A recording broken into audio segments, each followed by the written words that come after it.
when I'm thinking about the expenses of a budget is to kind of categorize them. What's our obligation? What expense items is an obligation? What do our governing documents tell us that we have to be funding for, right? So maybe it's utilities again, maybe it's governance or any kind of government type contracts, insurance, maintenance, and reserves, right? Those are typically the obligations. What are the needs? So this is where it becomes a little more subjective, right? Like, do we need to redo the landscaping? Do we need to paint all the front doors? Right, that's where you have some dialogue as a board and you have to come to an agreement on what the needs are. And then you have to manage the expectations, right? How do you manage the expectations of the homeowner? So those are the things you need to be thinking about as you're budgeting.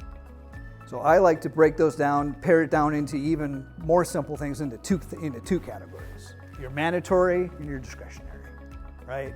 That's how you should be thinking about your expenses.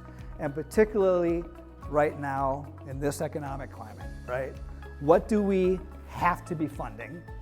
And my guess is a lot of you are probably sitting here right now looking at your budget, you're going through that process, and how can we mitigate the dues increase that we need? Because everything is going up, right? So how do we mitigate that? So now you're having to take a hard look at your discretionary items. So I would really encourage you to go through, when you look at your budget, look at it in one of those two lenses.